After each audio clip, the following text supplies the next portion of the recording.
Island. Yeah. Assalamu alaikum wa rahmatullahi wa barakatuhu. Bismillahir Rahmanir Rahim. I pray you are all having a blessed Jummah, this last Jummah. Subhanallah, where has the time gone? Bismillahir Rahmanir Rahim. Qala Rabbi shrah li sadri wa yassir li amri wahlul 'uqdatan min lisani yafqahu qawli. You're joining me in the studio, Amrin Razak, your host today on Ramadan.FM. We are on 87.7 all year round, but in specifically, we've got the next few days of this blessed month left. Subhanallah. You can reach us in the studio on 077 488 And Alhamdulillah, in the studio with me today, I have Dr. Lubna, mashallah, joining us. Assalamu alaikum, how are you? Wa alaikum salam. I'm very well. Thank you. Thank you for having me today. Alhamdulillah, jazakallah khair. It's always a real honor to have professional women who make time in their busy lives, trying to balance, especially in this blessed month, mashallah. And we're going to dig right deep in because time flies, subhanallah. So some of you will be have watched the shows, and on Traversing Paths Real Talk, I've been highlighting that we all come from different paths, but we are one ummah, and we all reminders for each other. So the guests that I've had have been professionals from all fields. Some have been mothers, some have been writers, doctors, philanthropists, community educators, leaders, activists, artists, and women who usually don't get a light shone on them. It's not just about what they do on the day-to-day, but it's the journey of where they have arrived. I believe every woman has a story that needs to be told. And their stories are healing and learning to move gracefully in this dunya, to weave the tapestry of their past, but also for those who have gone before. These sisters mostly have never been on radio or have a social media presence, which I'm really, really grateful for, that they have trusted me in this process, and the Radio Ramadan team. So I'll be sending them the video. This is the last show, so I'm really sad. But alhamdulillah, looking back at all the guests I've had, I like to say a big thank you, a big jazakallah khair for taking the time and the investment to come and share and tell their stories. I believe that these are real women of influence who change our communities and beyond of what they do on the day-to-day. MashaAllah, tabarakallah, may Allah allow them and continue to preserve them to doing the good work that they're doing. So Dr. Lubna is a dedicated general practitioner with a decade of experience in the NHS. She began her medical journey in hospital medicine, specializing in chest medicine before transitioning into general practice, where she found her true calling in patient-centered care. After taking a decade-long career break to focus on raising her family, she returned to medicine with renewed passion. As a GP serving both in the city and the county community, she brings a wealth of experience and a deep commitment to holistic healthcare. Beyond medicine, she has keen interest in learning the Quran and has completed 2 juz word-for-word translations, mashallah. A proud mother of 2, she is especially delighted that her daughter is following in her footsteps by pursuing medicine, mashallah. With a love for her profession and strong connection to her patients, Dr. Lubna continues to make meaningful impact in the lives of those she cares for. Subhanallah. So, alhamdulillah. So firstly, tell us, how's your Ramadan been so far? We're obviously in the last few days. It's Mehman in these last few days. How has the Ramadan experience been for you this year? Alhamdulillah, it has been great. Alhamdulillah. And just like one of my friends suggested that you find that extra energy somehow, somewhere, to go for the Taraweeh and the Qiyam prayers. Yeah. So, and to do the fasting, to continue with your clinic. So, Alhamdulillah, I think it's been going good. MashaAllah. So, before it comes to Ramadan, apart from like prepping food and organizing the house and things, how do you kind of mentally and spiritually prepare? So, yes, it's important to look at it like, how am I gonna maybe like look at my clinics as well and maybe change the times a little bit. So my employers have been very kind. Yeah. They have adjusted the clinic so that it's not a busy day. And you can do your zikr in the afternoon in between Mashallah. patients, and try to be home for iftar, Yeah. for the iftar prep and all of that. Yeah. So other than what you mentioned, the food prep and things like that. So yeah, mentally and telling yourself that no social media before sleep, Yeah. having enough water, exercise and things. Yeah. So you're physically also fit before Ramadan. Yeah. So yeah, so a little goes a long way. Yeah, I'd say. absolutely. Yeah. So how much did you prepare before Ramadan? So like, for example, a lot of people just kind of get to like 2 weeks before and then they realize, physically they haven't prepared anything in terms of like food and, you know, organizing all of that. But how, because my teachers have advised that at least 90 days before you should be preparing. So if you make intention that you want to see through the following 12 months, you start practicing a little bit or putting habits in place at least 90 days. So when it comes to Ramadan, it's not such a big overwhelm, because a lot of people have been struggling with overwhelm fatigue, which you would know from your experience of being a doctor. So how, like, do you and your family kind of plan beforehand? Do you have a conversation about it, or does it just happen? It almost certainly just happens in the sense that we're all busy, and mentally, yes, you know, yes, 2 weeks down the line, yes, it's Ramadan, we're gonna fast, and we've always fasted, alhamdulillah, so it's sort of, you slip into it. But I think for me personally, I'm like, okay, no social media, sleep early, get up early, don't miss prayers, try to pray on time. We do have a chat as family, like every time we make this intention that we shouldn't just be Ramadan Muslims, we're just going to the mosque just for Tarawih. Absolutely. And we try to tell each other that, okay, this year we're gonna go to the mosque maybe at least once a week for the night prayers, and so that, you know, you're bringing on changes even afterwards, not just for the month of Ramadan. Absolutely. And I think that's what happens is I always say to people, don't worry about how you, and our teachers advise as well. And, you know, there's so many great podcasts and, you know, social media, people who are doing regular videos and things.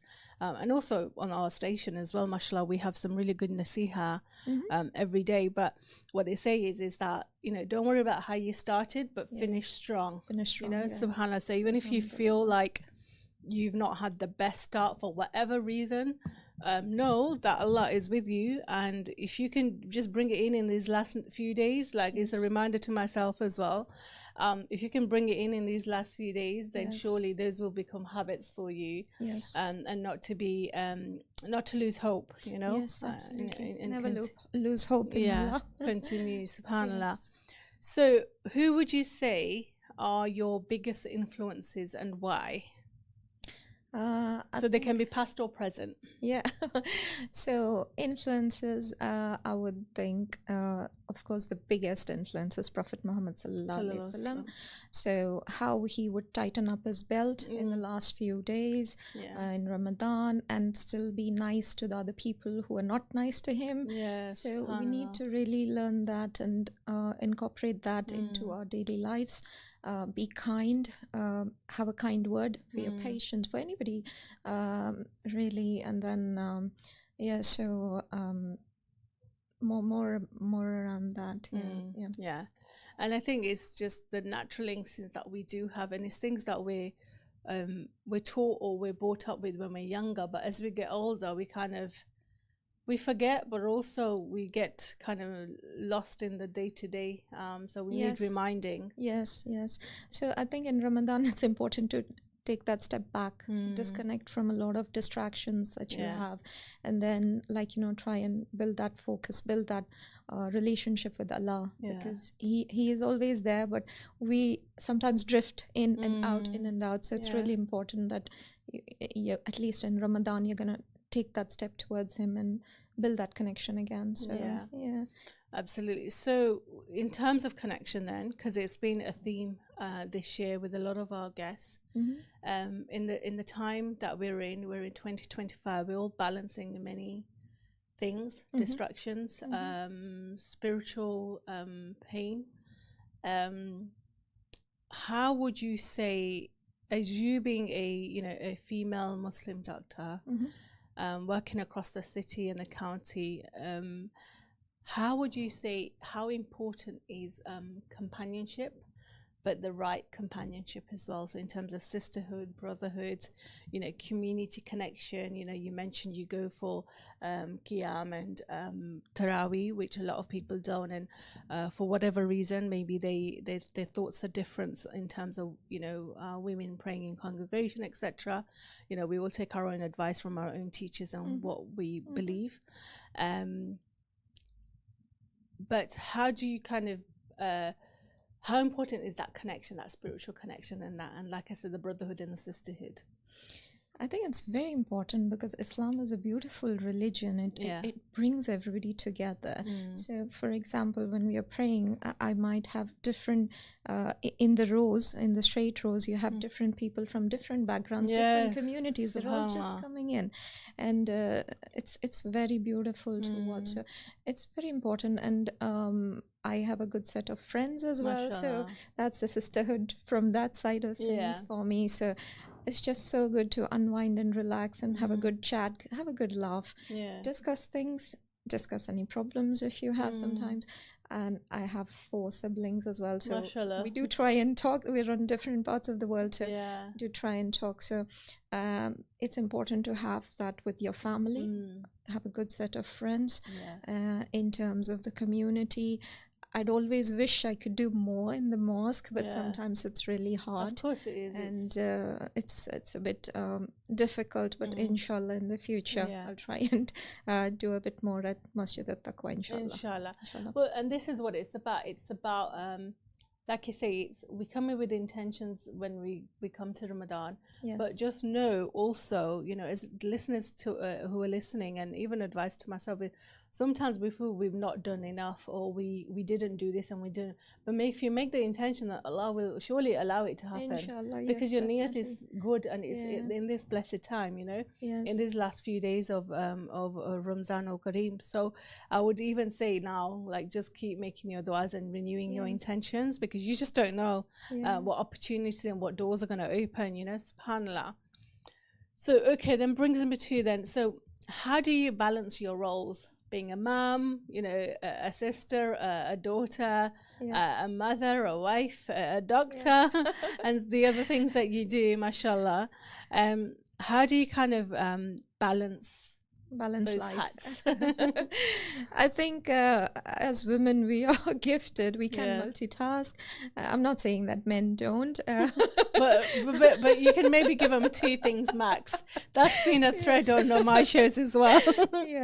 So alhamdulillah, I think once you take the distractions out, if you wake up early, you'll find that there's a lot more time in the day, in the early hours in the morning, so you can do much more, maybe planning things a bit more.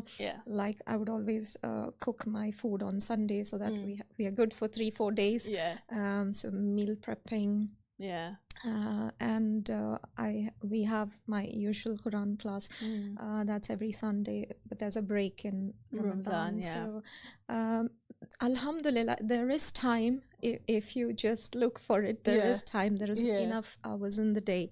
So it's about trying to prioritize what's important on that day, delegating and keeping it for later. So just you will get by, alhamdulillah. Alhamdulillah. I love the word delegation, because I think sometimes for whatever reason, sisters especially, and some men actually I know, who feel that they are the ones that have to do a particular job or a particular role. Yes, we know Allah has created man and women for different roles. We know that, and men have a different level of their own fitrah, and so do women. But you mentioned a really important point, which is delegation and communication. And I think it's really important, not just only in Ramadan, but obviously outside of Ramadan, is to have those conversations as women, saying, look, we need to get this done. And also, if it's not within your immediate family, if you don't have an immediate family, you know, if there's sisters or brothers who are new to the deen, people who come from different cultures, people who've just come to the UK for whatever reason, you know, subhanAllah, is reach out to your community. I think is really important when you say, because there are people there that can alleviate, you know. I'm an advocate. If you need help with cleaning, doing ironing, just pay somebody to do it. You know, but don't overburden yourself where you're physically you're so overall and overwhelmed and burnt out. Absolutely. That you then can't focus on your spiritual connection. What would you say to anybody who's struggling with those kind of things? What advice would you give them? Absolutely. I think sometimes it also depends upon whether they have the means to hire those extra services for them as then. So, but maybe that bathroom doesn't need to be cleaned today. Maybe it can wait another week or so. So just maybe you could do something else in that time, something more spiritual, especially since it's Ramadan. And also don't be afraid to speak to your family.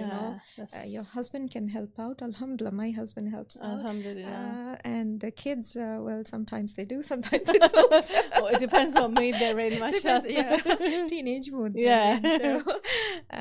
Don't be afraid to ask for help, and make use of whatever resources you've got is what I would say. And I would also say that it's really important what you mentioned, but like, don't be afraid to reach out step out the box to, like your immediate might not be there. But there's plenty of, mashallah, we're so fortunate in the community. There are people who are eager to volunteer, and because they want the ajr, which is rightly so, because that's what we're all here for. And if it means that you need a hand with cleaning because you don't have the financial resources, then there are organizations out there. There are also groups of people out there in the community who are quite happy to come in and step up, alhamdulillah. Okay, so we've gone through quite a lot, mashallah. It'll be really good to hear from, I know it's the last Jummah of this blessed month. We are on Ramadan FM. We're on 87.7 FM. If the studio number is 077488555055. I am in the studio with Dr. Lubna, who's a GP, mashallah, in the NHS and across the city and county. And she's just sharing her stories and her insights into how she's been doing for Ramadan, and working through kind of mental health, spiritual health, and the kind of things we need to look at to progress forward, inshallah. Okay, so then brings me on to what comes to mind with some of the challenges that you faced. What hadith or the stories of our Prophet Sallallahu Alaihi Wasallam or any of our Sahabas that have influenced you? Some of the hadith. Yeah, anything that comes to mind. I think I'll quote something from the Quran where it says that, seek help through patience and prayer. So I think it's really important for you to be a sabirun, where there will be ups and downs. And there will be lots of difficulties. Life is not a bed of roses. So don't let that setback, define you. Try and seek help. Allah is there. Make that connection and see, it's gonna pass. It's gonna pass. It is a difficult time, but it is gonna pass. So I think that's really important to look at. Alhamdulillah. So has there been a time where you have looked at, for example, one of the Sahabis that has really resonated with you and that you have been able to apply to your own life? To my own life. I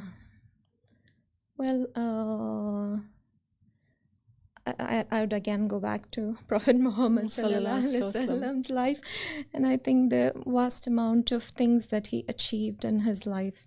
For example, spreading Islam, being a very kind-hearted person, and keeping the community together. So there's so many achievements that he has done. So I think it's really important to look at that and draw from there. Just being kind, being a good person, basically.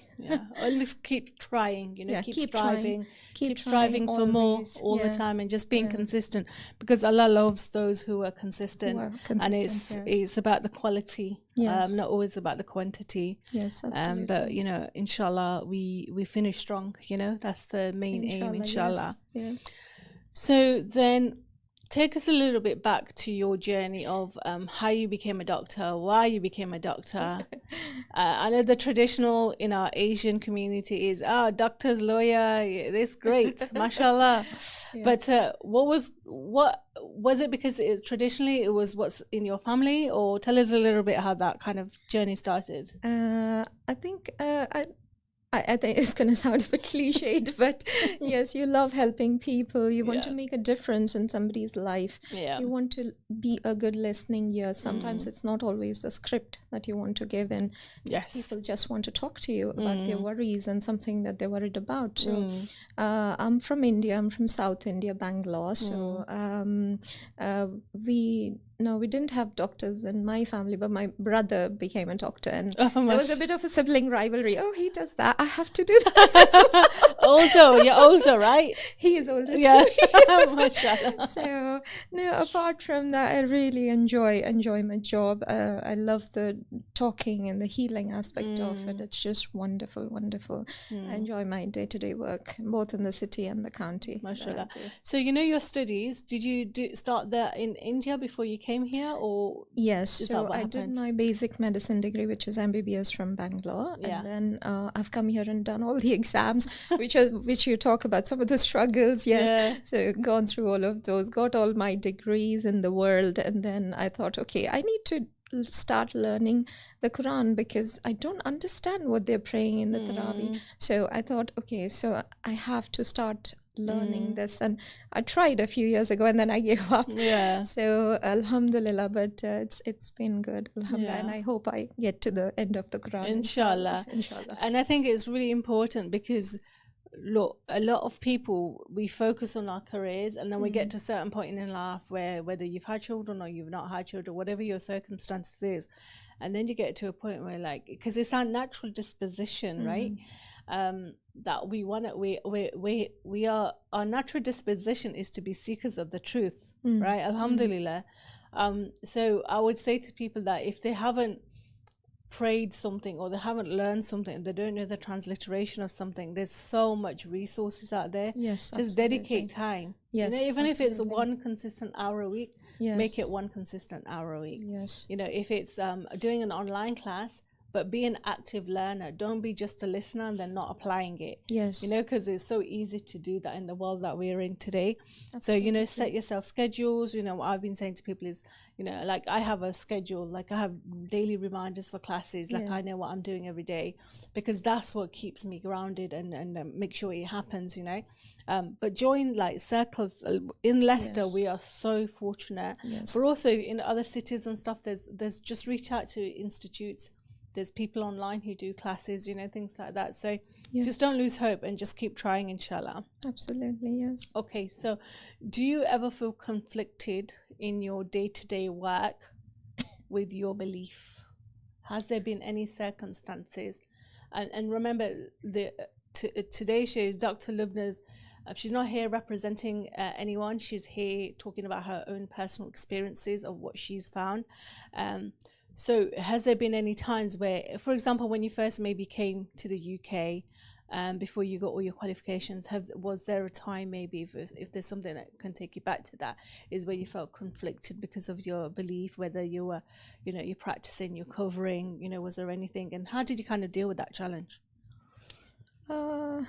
Nothing specific as such comes to mind, because I think you'd forget things as life goes on, isn't it? So in terms of conflicts in the workplace, I think some small challenges here and there, in the sense that sometimes we're trying to not give out a prescription, but trying to advise lifestyle for some of the conditions that we see.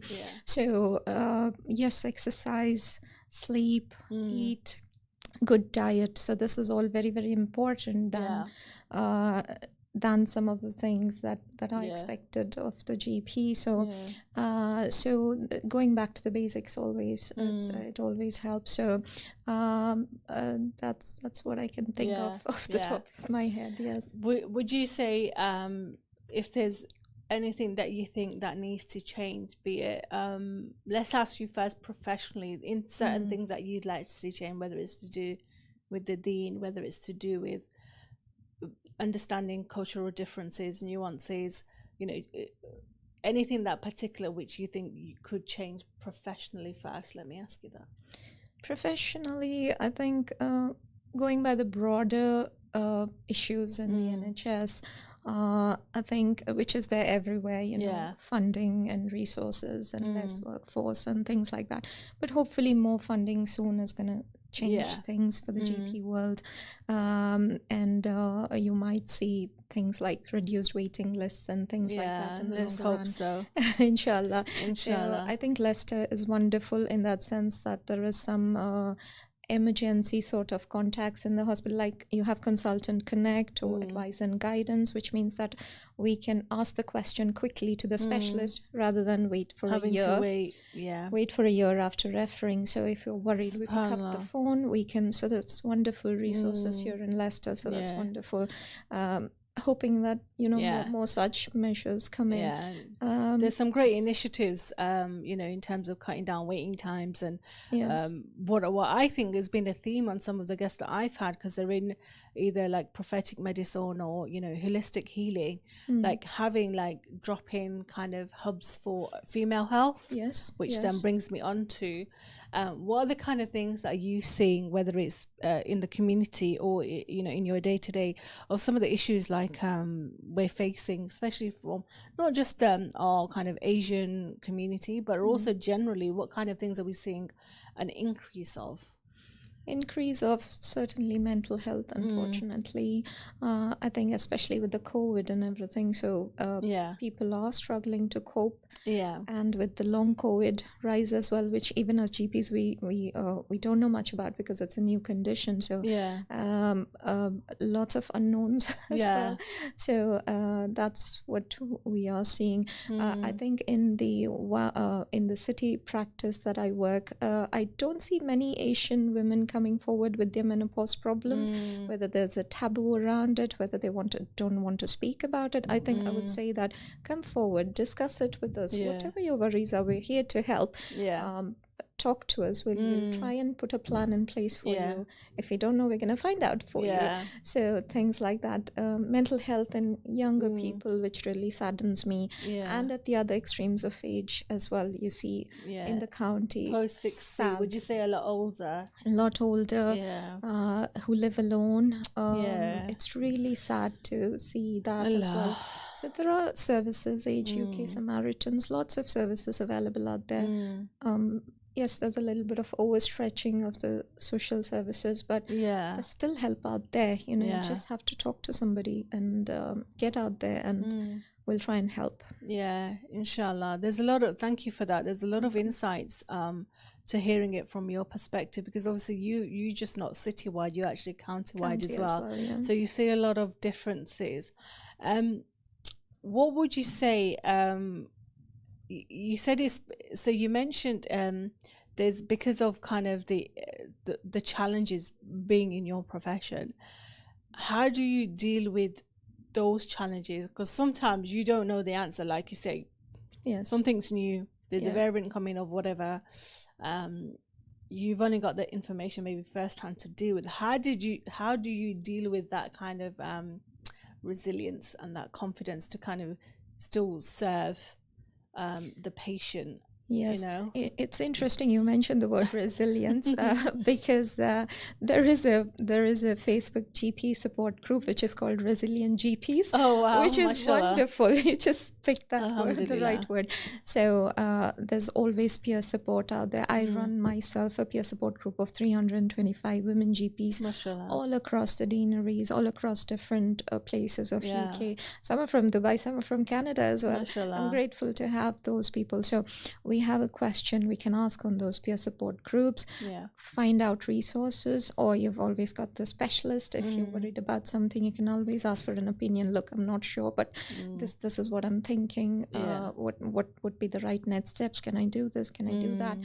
Even if there's not a solution at that time, we can still think laterally and come up with something for you. So so get the help, speak to the healthcare professional, there is help out there. I was going to say, even whatever the ailments are, and how challenging it is, there's been a lot of our local MPs obviously looking at, cutting down kind of the patient timelines in terms of even getting in touch with your GP.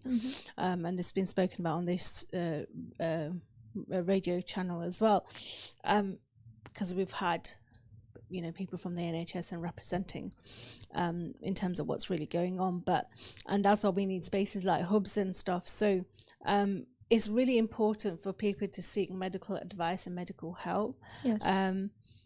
What about those who are maybe, due to language barriers and, those kind of things, who maybe are so isolated, maybe they don't have people to take them to the doctors? And so what would you advise those people who, maybe the other extreme, which you said, who are older and maybe further afield, for example, like in the county and not the city? Yes. So, I mean, as GPs, we would still do home visits. Yeah. If you're not able to come to us, we'll try and get to you. Yeah. And there's a wonderful DHU service here in Leicester. So, again, the home visits that we can't do, they're happy to do it for us. It's wonderful. And there's, again, services like Age UK, so many different nurses, like for support for dementia, Admiral nurses, Diana nurses, so many wonderful resources in the community, specifically from the language point of view that you mentioned, the ones that not able to, because of cultural barriers. Yeah.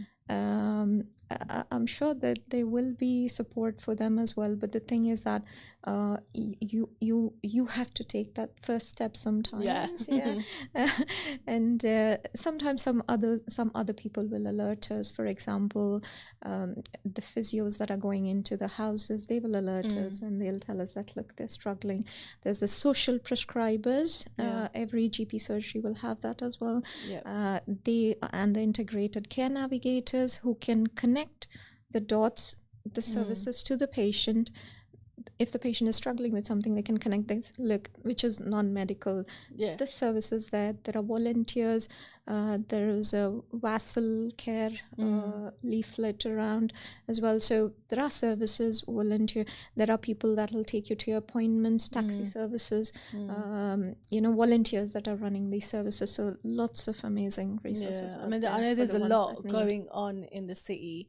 But again, it's like because of, for example, language barrier. And then we've got the thing where in our community, maybe asking for help, even which though is a taboo sometimes. It's a huge taboo. I know people who are elder and they won't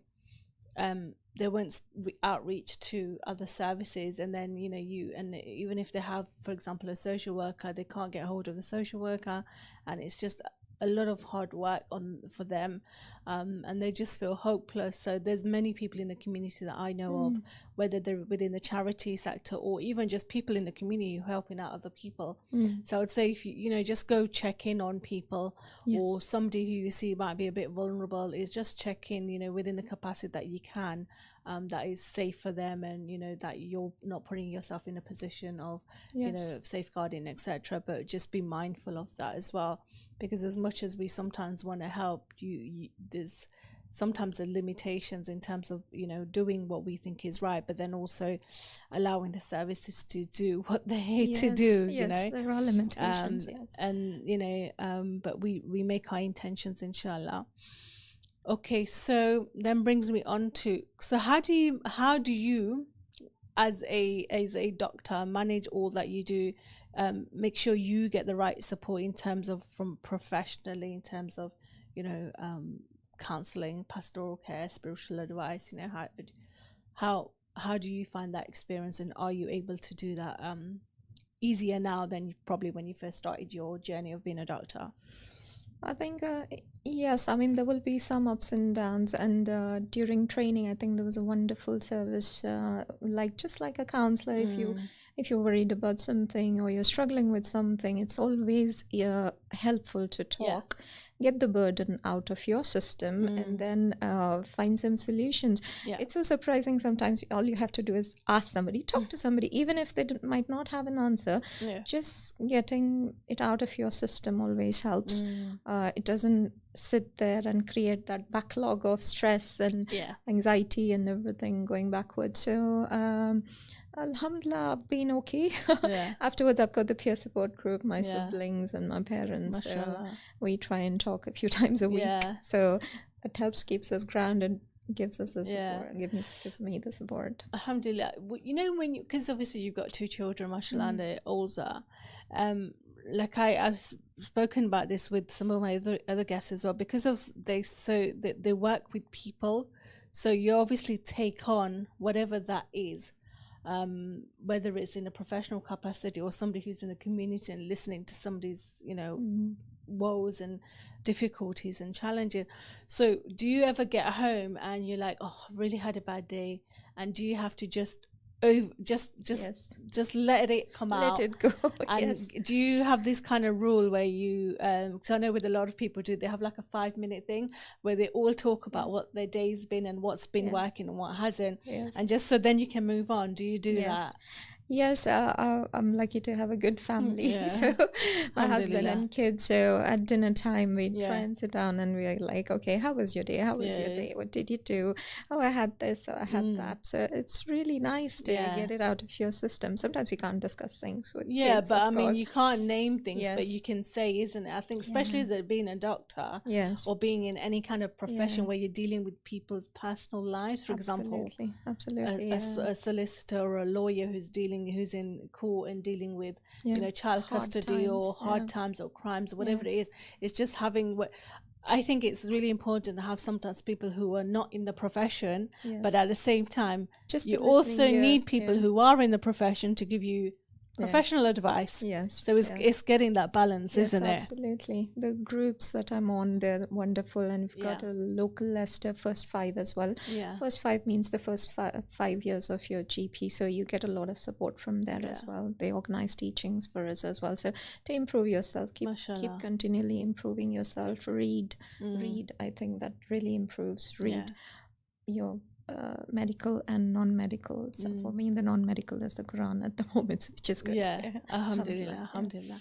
Okay, so then how do you kind of balance self-care and spiritual health?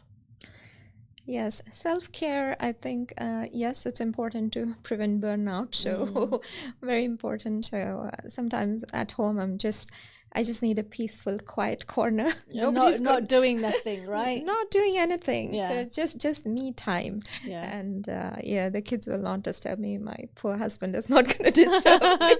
Alhamdulillah. But there's things you've put in place where you know that you can do that, where you just don't want to speak to nobody. Yes. And you just want to just sit. Literally a quiet corner. Nothing. Alhamdulillah. That's good. And I think it's knowing what you need before you get to burnout. Yes. Or feeling that you can't have a quiet corner in your house. Yes. To have that time, that me time, whatever that me time. If that me time means you're sitting on the musalla, for example, you're just sitting in the corner because you just need to sit on the floor and kind of ground yourself, then do that. If it means that you read a book and you fall asleep, then that's what it is. Yes. It's okay. If you're listening to a podcast and you're like, oh, that's really good, but then you fall asleep because you're so relaxed, then allow yourself to do that. And I think as women, it's so important to kind of hear, because our body speaks to us, and it's so important to recognize and allow your body to tell you what it needs. Absolutely. Subhanallah. So alhamdulillah. What do you think is the significance of self-care within our teachings, within the Islamic framework?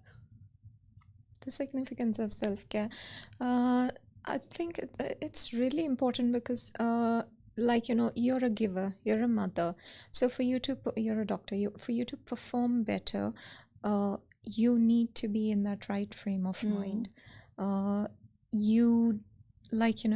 To be a giver, you need to take some time off for yourself.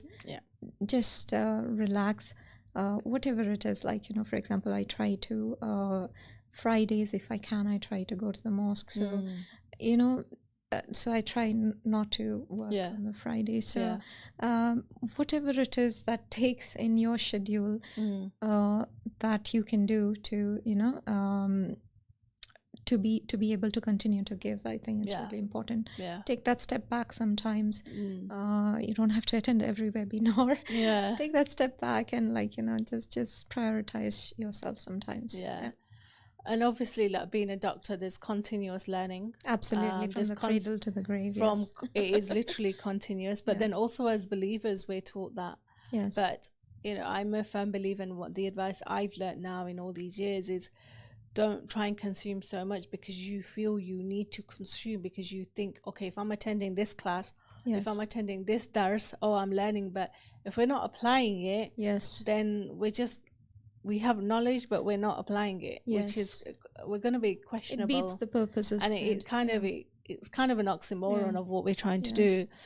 So if it means attending one class, or attending and balancing your professional and your spiritual, and this is why I always ask the question is, do people feel conflicted in their professional journey and the spiritual journey? Because if you are conflicted, then the two will never overlap.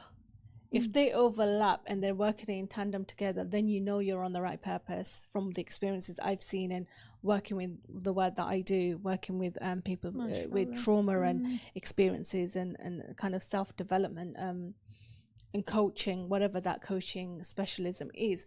But I believe, and truly what I've seen is that if you're in sync with your natural fitra, you're in sync with your deen and your dunya and your akhirah goals, they both should work simultaneously alongside together.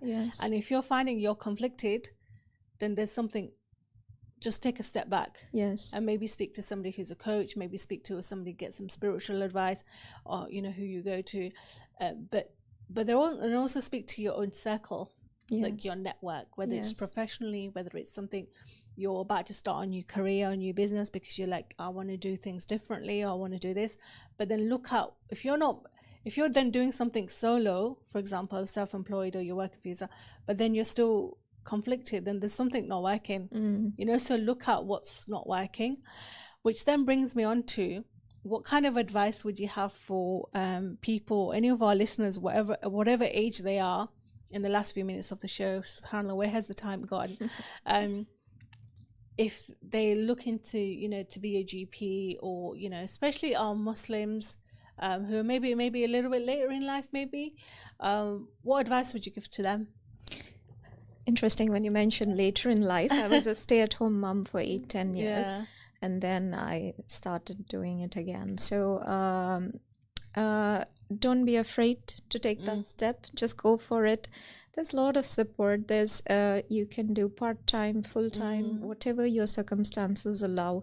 So definitely look into it. If that's your calling, just go for it. You'll not regret it. You'll love the kind of talks that you have with your patients. You will really love it. You'll enjoy it if that's your calling. Yes, definitely take that step forward. Alhamdulillah. So before we finish off, you've got like a minute or so. What would you say to your younger self? So, any advice you wished you had received? I know it's a heavy question, but so younger self, I think, just enjoy the journey. Like, don't focus so much on the destination. Don't let the setbacks, sort of define what you become. In reflection, it always seems that, that was not such a big problem at all, and then that's how I think now. If you have a problem, I say, okay, in a year's time, am I going to be worrying about this? No. So then it's not worth my time, my effort, my energy. So I'm going to try and defocus and try and find a solution for this. So, so mindset is huge, mindset right? Is absolutely everything, I would say. When you're going through stress, don't let it get to, it's easier said than done, but you have to tell your brain that, it's okay. It's going to be okay. It's going to be okay. You just need to go through it with patience and with prayers. Mashallah. And I think you've brought up quite a lot in terms of like, have those conversations and those communication, whether it's your network or create if you feel like you don't have a support network for whatever reason, create a support network. Create it, absolutely. There's so many apps out there. Obviously, be careful, be safe, set your intentions, create a support group, whether it's a WhatsApp group, and people that you can have to talk to, but come with a clear, defined, not just a chit chat, but actual, when you're going through difficulties, whether it's personally or professionally, absolutely, you've got somebody to a listening ear. Absolutely. I think it's really important, and you've spoken about that a few times, which is really important. And I think when you're working in the professions that you are, is having that space to just know that you're there, but also because it's a healing and a kind of foundation for you, right? Yes. That's why you feel you can do that and honor that. Alhamdulillah. So subhanallah, jazakallah khair for coming into the studio. Hopefully it's not as been as scary for you. Alhamdulillah. It was wonderful. Alhamdulillah. Thank you so much. It was the first time Dr. Lubna has been in the studio, let alone doing a live show, mashallah. Keep us in your du'as. Forgive me for any mistakes. If you have any questions, and please get in touch with us. But I pray for you all, and please keep us in your du'as. Eid Mubarak and Assalamu alaikum wa rahmatullahi wa barakatuhu.